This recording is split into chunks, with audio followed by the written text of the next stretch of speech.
Hi everyone and welcome to another video. I'm Noran and today I'm going to share the Invisible Cities 2021 stats. I like stats and I participated in the Invisible Cities project last year. If you want information about that, I'll link a video below announcing the project in general, and you can learn about the project if you don't know.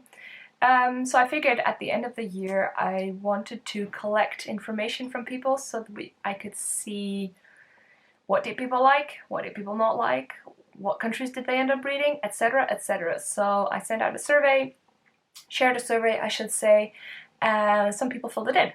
And now I'm going to share the information with you. Now obviously this isn't very, I've got my computer here, which is why I'm often looking this direction. Obviously this is not mega scientific. I haven't looked at the significance of these results, meaning that if this is the group of people that participated in this project, and this is the group that actually filled in the survey, then the results that we have for this group are not necessarily true for the whole group. That's kind of what significance means. I haven't looked into that. So bear that in mind when you see these results. I'm happy to announce that 20 people filled in the survey, so let's dive into some of the things that we discovered. Also, I'm very sorry for my background. I've started packing boxes for my upcoming move, and somehow things look crooked, which is very interesting. Anyway, 20 participants. I am happy to announce that everybody loved the project. No, the first question was just how everybody liked the project, and as you can see, 45% absolutely loved every bit of it, 30% loved it but would have loved to do a little bit more. Then we've got a little group that did love it but discovered it late, so might have only joined halfway through the year or something like that. I can't fill that in, obviously. We've also got a group that loved it when they were able to participate, and so kind of feel like probably like they missed out on some things. And then we've got one person who didn't actually know about the project but would have wanted to, and I think therefore are participating this year. Now that person wasn't obviously able to answer the rest of the questions, so you'll see for the rest of the data usually it's about 19 people, but we work with percentages, so it's fine. Now let's start with quantities. I asked people to tell me how many books they had read, and I kind of grouped that. So we can see that a quarter of the people read between 0 and 5 books. Then 10% read between 5 and 10 books for the project. 30% read between 11 and 20 books, which is already, it's already a larger number. And then we've got another quarter of the people that read between 21 and 30, and 10% real badasses that read more than 30 books for the project. Now just realize that there are 12 months in a year, so how many books these people have been reading each month for the project is really pretty cool. Now obviously I also tallied up the numbers for the whole group, and as a group, the people that filled in the survey, obviously we have read a whopping 338 books for the Invisible Cities reading project during the year. That means that on average we're around the 18 books per year mark. That's 1.5 books a month. Just saying. Now numbers are just numbers, but still I think this is a very cool number. Now most of the project was centered around reading, but there's also like non-reading information. One of that is how people shared their experience. And you can see that here. People would either share it on YouTube, on Instagram, Discord.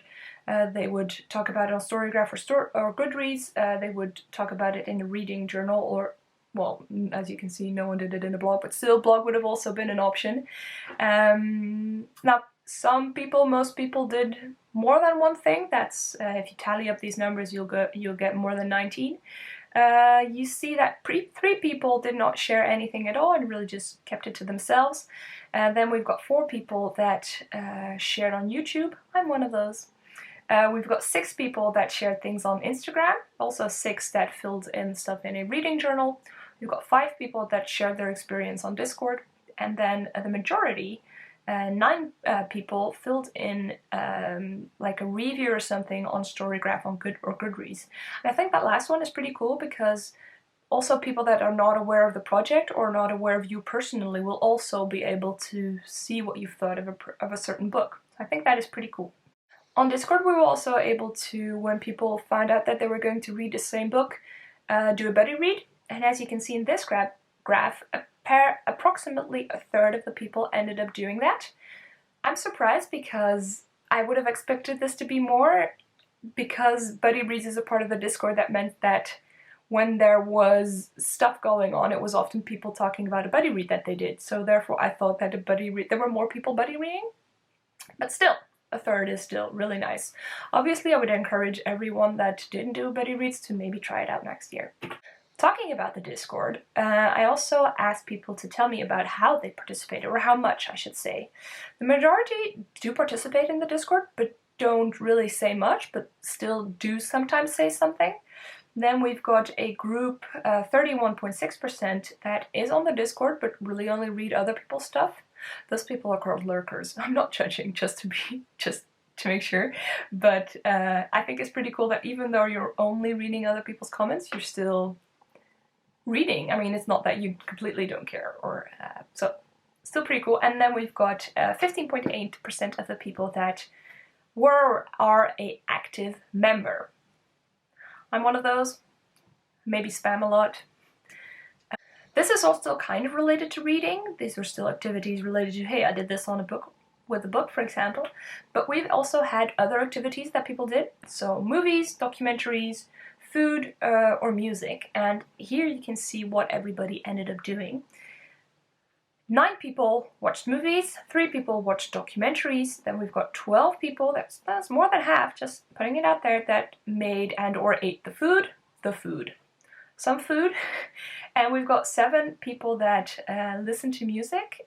This was one I was surprised about because there weren't a lot of people sharing stuff about the music, at least the impression I got, so I didn't know this number would be this big. Same for documentaries, well no, opposite for documentaries.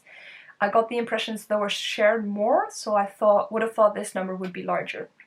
And then we've got 5 people that really focused on the reading. I also looked, again, because you can see if you tally up these numbers, that's more than 19, so most people did more than one activity, and that's what you can see here. We've got 2 people that only did one activity, 8 that did 2, 3 that did 3 activities, isn't that nice? And then we've got 1 person, an absolute badass, who did everything. We watched documentaries, movies, made food, and listened to music. Interestingly enough, that person didn't read many books. I saw that they only read between 0 and 5 books, so that means that that person probably really went for the quality side of things, instead of, you know, reading all the countries, but more that would then stay a little bit more on the surface. So I think that's a pretty cool approach, if the assumptions that I'm making now are correct, obviously. Now let's talk about countries, because that's part of what Invisible Cities is all about. These are all the countries that were chosen by the hosts. I'm just gonna name them because there's a lot and that's cool. I mean, this is what we're about. These are the countries that we could have or did end up reading. Argentina, Barbados, Chile, China, Colombia, Egypt, Equatorial Guinea, Ethiopia, Guinea, Iraq, Israel, Japan, Lebanon, Libya, Madagascar, Mexico, Morocco, Mozambique, Nigeria, North Korea, Palestine, Panama, Paraguay, Peru, Romania, Sierra Leone, South Korea, Sweden, and Vietnam. You might be wondering why Guinea is marked in orange. That is because when I was looking at the data, I realized that I hadn't asked anything about Guinea. Somehow I had missed it when I set up the surveys. So you'll see in a second I'll show how many people read from each country, and Guinea is not featured in that, which is too bad. But still, pretty cool. Now, if you group this per continent, you will see that the hosts did a really good job of this equal distribution between African, American, and Asian countries. And I think it's also perfectly fine that Europe is a small part, because a lot of the reading here on BookTube, or at least the English-speaking part of BookTube, and the bubbles a lot of us are part of in general, is very Western-centric, so either North America or Europe-centered.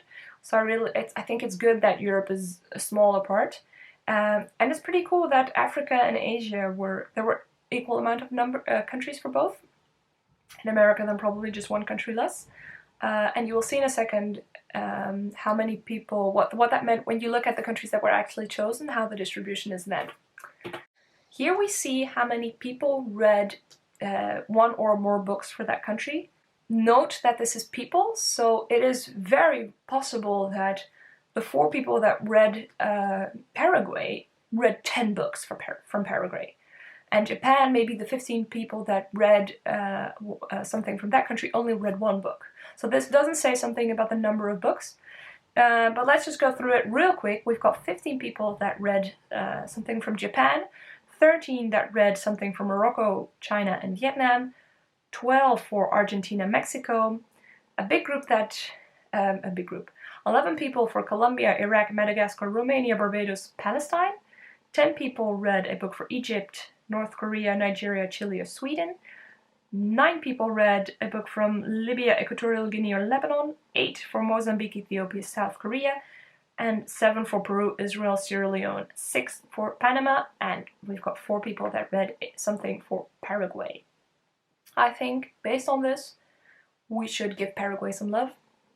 So I think everybody that watches this video should pledge to read a book from a Paraguayan author in the next couple of months, just to, you know, show our appreciation and change this a little bit. I don't know, it's just always sad for the ones with the least numbers, even though maybe those were perfect books. So yes, that is that. I loved how this is grouped somewhere. I love that there's 3 countries that 13 people read. I love that there's 3 that 9 people read, and 3 for 8 and 3 for 7. That kind of makes me happy. Now, if you group this by continent, you see this distribution. So on the right is, if you'd read every country, kind of what distribution there would have been. So then you would have read as many books from as many African countries as Asian countries. But there is a slight change when you look at the countries that people ended up choosing. And so you see that there's people were slightly chose more often chose books from Asian countries, and a little bit less from Africa and America, where Americas would be Middle and South America. Europe apparently stayed approximately the same. To me, this is fun. It's that apparently somewhere as a group we kind of chose Asian countries a little bit more. I didn't look at this on a personal level, but still, and it's a very small change, but still, I think it's funny. Now, before we look at what people's plans are for 2022, I wanted to treat one last question that I asked the participants, and that was what aspect they loved the most. I could have grouped these answers. It was just, you know, a text that people filled in instead of choosing between options that I'd given them. But I'm just going to say these aloud because they portray, you know, the love a little bit more than if I'd grouped them, and some of the soul would have gone out of it a little bit. So we've got, first off, a person that loved the exchanges on the Discord, even if they couldn't participate much. We've got a person that loved exploring different countries' literature. A person that loved the variety of countries and reading what other people are reading. Person loving seeing what other people cooked, which I think is pretty cool. It means that you're happy when someone else does something that they like. That's awesome, right? We've got a person who loved discovering new translated fiction, person that loved learning the history behind different countries and cultures. You've got a person loving discovering new authors from countries outside their own. Person loved discovering all the countries. Loved discovering new authors and reading about different cultures. We've got a person that loved the varied recommendations of books and recipe ideas. Then we've got a person that loved the anticipation, the planning, the discussions with others in the Discord, especially when they were discovering overlapping themes in their books. Then we've got a person that loved the read-alongs and the suggestions of books that they'd otherwise never discovered. We've got a person that loved reading so globally from so many new-to-them countries. And we've got a person that loved watching movies. Overall, they had a better success with the films that they chose than with the books. And they also loved reading everybody's reading suggestions and feedback on Discord, even though they themselves never really participated in that. We've got a person that loved the cooking most of all. And then last but not least, we've got a person that loved discovering new authors and now have a very diverse TVR. That brings us to the last graph. I know, I'm a little bit sad myself, and that is people's plans for 2022. 40% of the people are, of course, planning on participating. I love the diehardness of this one. Then we've got 40% that are also planning on participating, but are going to do it at their own pace. What that means can be different things. It can be not doing all the countries. It can be doing a country maybe in another month. It can mean a lot of different things. Then we've got 15% that are going to participate and are looking forward to getting back into it, so probably did less towards the latter half of the year. And then we've got one person that has decided that they won't participate because they don't have the time. And I think this one is pretty cool because it shows that, you know, a lot of people, a lot of us at least talking for myself, sometimes you want to participate and you kind of make plans, but you end up not having the time, and it kind of stays as something in your head that you're like, oh wait, I was going to do that, but I don't do it because life. And I love that this person has decided, well, okay, it's just not going to work out, so I'm not doing it. I'm not going to put myself through it. I think that is very, very strong. So those were all of the stats that I have for you for the Invisible Cities 2021 reading. I'd love to hear your take on these. If there were some things that surprised you or that really don't surprise you. I mean, obviously none of us are surprised that we loved it. Because it's a cool project and everything. But yeah, what surprised you? Are there any things that, because I'm probably going to do this again next year, are there any things that you would be interested in? I was very tempted to ask everyone to fill in all of the books that they read and all of the authors and everything, just so you can see, you know, popular authors and stuff like that. But then people would have to really spend half an hour filling in the survey, and I think that's unfair. So do take that into account when you ask what's something that you would be interested in. Thank you for watching. I'll talk to you in the comments and see you next video. Bye. Ba-chum, ba-chum, chum.